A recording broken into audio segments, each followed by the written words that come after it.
Hello and welcome to this Tuesday's morning market briefing. We've got lots to talk about, but firstly, Nvidia unveils powerful new chip in a push to extend dominance of AI market. As well as that, Joe Biden has now warned Benjamin Netanyahu that an assault on Rafah would be a grave mistake. We've got lots to talk about in the charts, also with lots happening on the economic calendar, but we'll come to that near the end, so make sure you stay around so you can see that.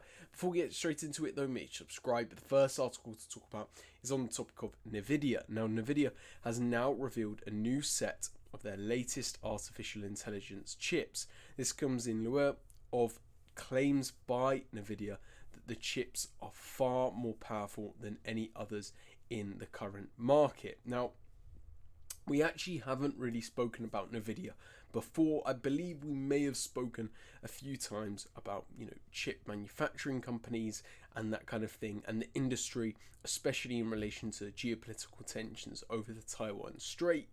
That said, we haven't covered Nvidia as much as maybe some other stocks such as Apple or Google or others like that within the tech industry, which of course we've covered many times to great extents. Now, Nvidia is a very interesting kind of topic and stock to kind of talk about, as we are kind of in this AI revolution at the moment, which we have covered quite frequently and quite extensively.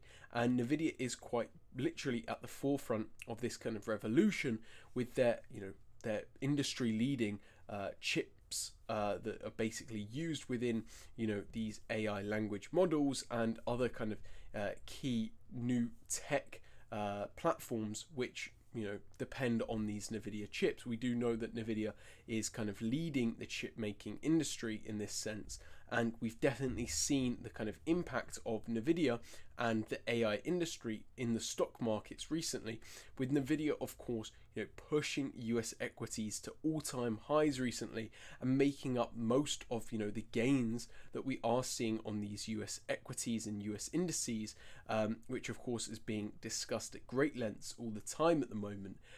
Now, obviously this is a very large move away from the kind of usual topic of interest rates or inflation data or things like that, which might relate to the wider market as a whole, because we're talking more about macro analysis and that kind of thing when we're talking about interest rates and that sort of thing. But here, of course, we are looking at the specific stock of Nvidia. But the reason why I think this isn't just important to Nvidia, and more so is an important kind of article to highlight in regards to the entire tech industry, is of course because so much of the tech industry is now depending on these Nvidia chips. And as we'll get into, we do know already that Google, Microsoft and other tech companies are basically waiting on these new powerful chips which Nvidia was planning to release, so that they can start making new gains within this new industry of AI. And the more we see of these powerful chips being released, and the more companies which start to adopt them or even begin trying to create their own, all of this will kind of create an even more bullish picture for the AI industry and AI market, and therefore we're likely to see those gains within the stock market as a result. So I think whilst this is mainly just talking about the topic of Nvidia here, I think it relates so much to the wider stock market and wider tech market within the US that it's just so important to highlight. Now, with this rhetoric and unveiling, also revealing that Nvidia's interests are in extending its domination throughout the growing industry. Now, the new processing units should massively increase computing power driving AI models, and that's the key thing to note here is this new release of these powerful chips will make a large difference in the tech industry as a whole. Will make it far easier for these AI models to run at impressive speeds. Now, the new GPU will have 208 billion transistors in comparison to last year's 80 billion transistors, with Nvidia's chief executive claiming that the chip is twice as powerful for when it comes to training AI models, and when it comes to their capability, the chip is 5 times the capability, which will enable AI models to massively increase their reply speed. Now, it is being reported that all the major cloud service providers such as Google, Amazon, and Microsoft are now lined up as customers for the chip launch, with Nvidia's chips now becoming the commodity underpinning the AI revolution. The stock price of Nvidia has also fueled the global stock market rally recently, but most importantly has helped drive US equities US equity indexes to all-time highs. Companies including OpenAI have spent billions in order to acquire Nvidia's chips. That said, Google, Amazon, and Microsoft are also racing to develop their own chips. So, this unveiling is creating a very interesting picture for the wider tech market as a whole, and creates a very optimistic view, for the AI market. As we've just mentioned, the potential that these new powerful chips hold is just far greater than what we've seen recently. And we've already seen the dramatic effects that the likes of ChatGPT-4 have already had on industries around the world. So we can only begin to imagine what, with these newer chips, with these greater speeds for these AI models to run at, what could be the wider effects of this.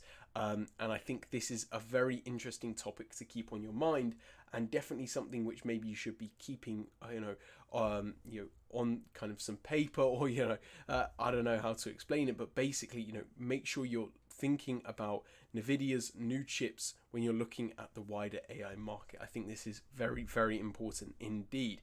Next article to talk about, though, is on a very different note, and instead is to do with Biden and Benjamin Netanyahu, as we are approaching what Benjamin Netanyahu has called for, which is an assault on Rafah by the IDF. Now, Biden has now warned Netanyahu there's an assault on the city of Rafah would be a mistake.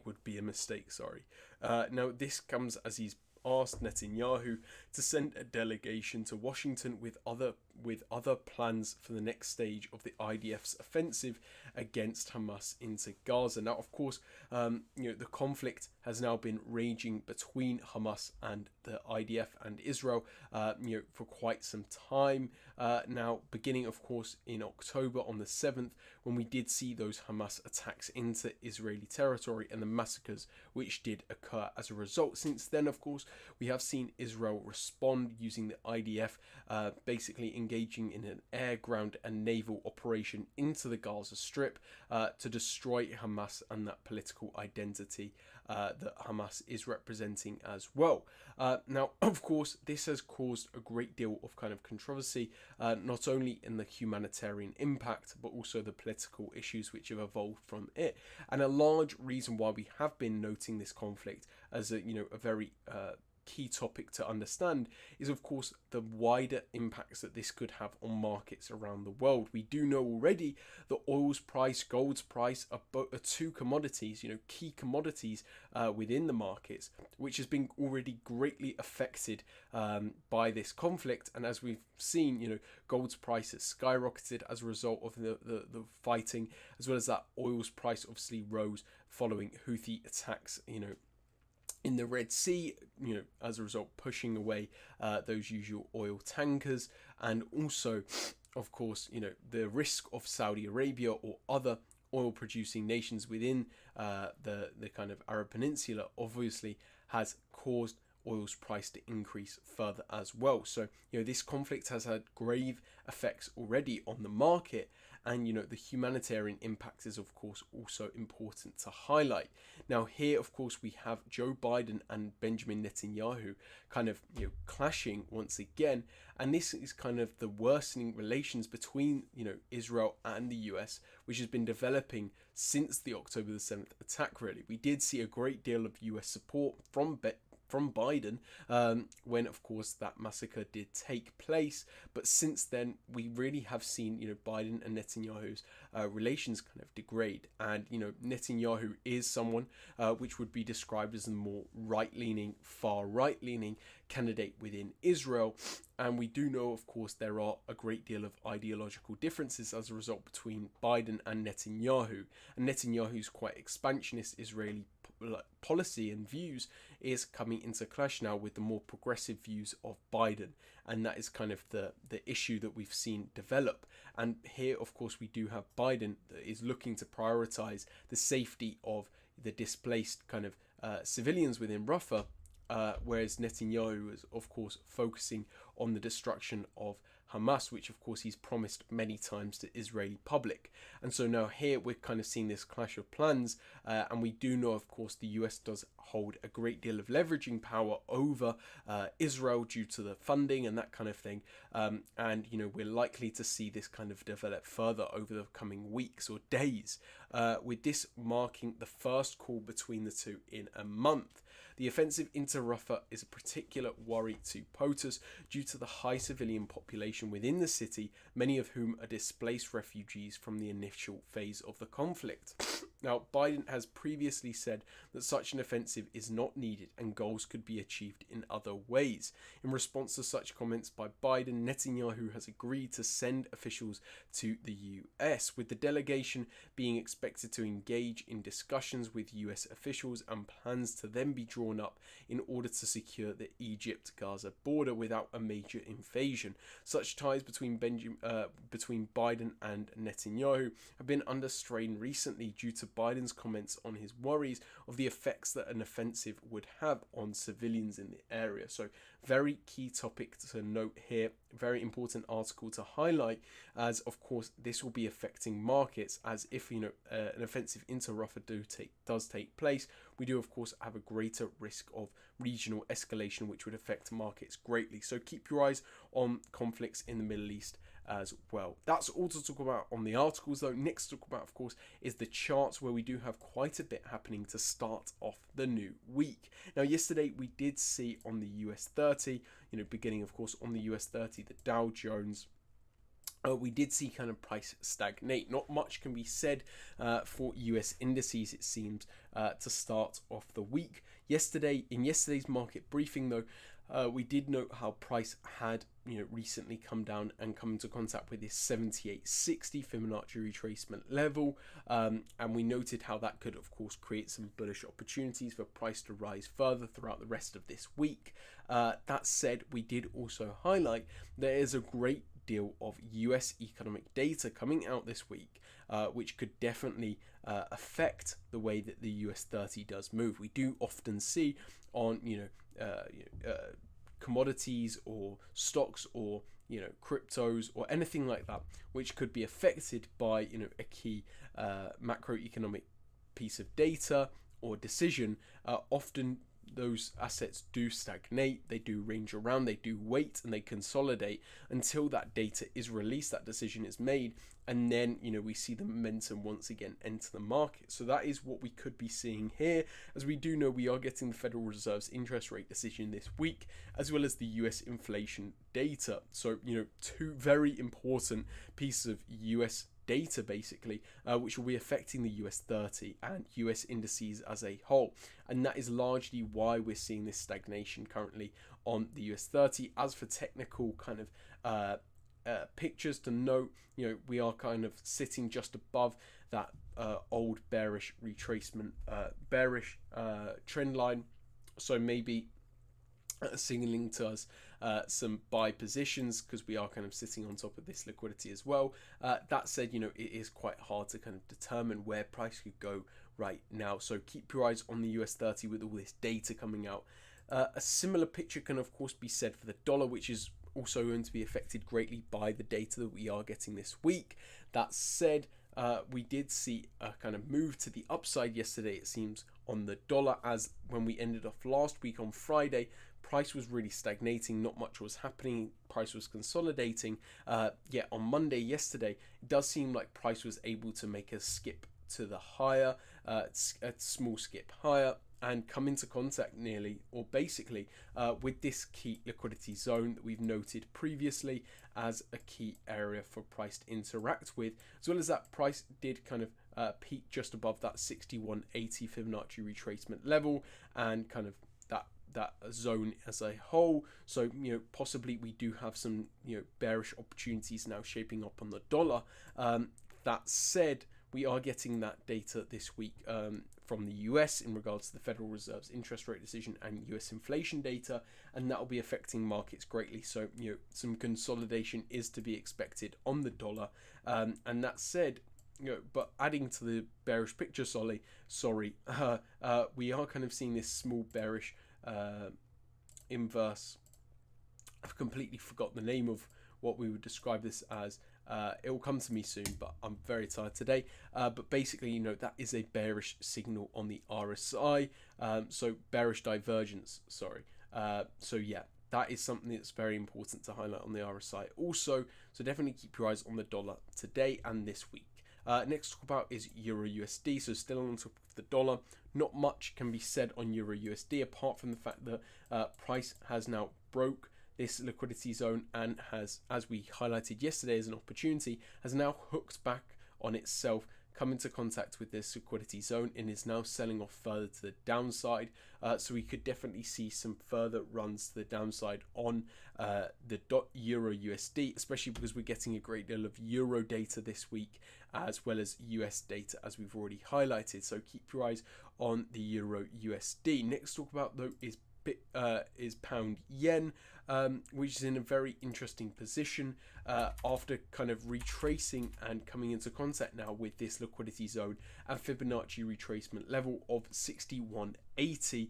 We did highlight this as a very bearish kind of opportunity on the pound yen. We highlighted that in yesterday's market briefing, and we have now come into contact with it more significantly, and price is seemingly selling off somewhat. That said, we are seeing a great deal of kind of stagnation, and prices slowed down quite a bit as well. So maybe price is finding a hard time moving during a time where we're expecting the Bank of Japan's interest rate decision, and that will be early this morning. So by the time this briefing is already out, we'll have that decision. And of course, this week we're also getting the Bank of England's interest rate decision. So I think both of those decisions are putting pound yen in this position of consolidation, despite being in a very kind of bearish technical opportunity. That's all to talk about on pound yen. Though next to talk about is Bitcoin.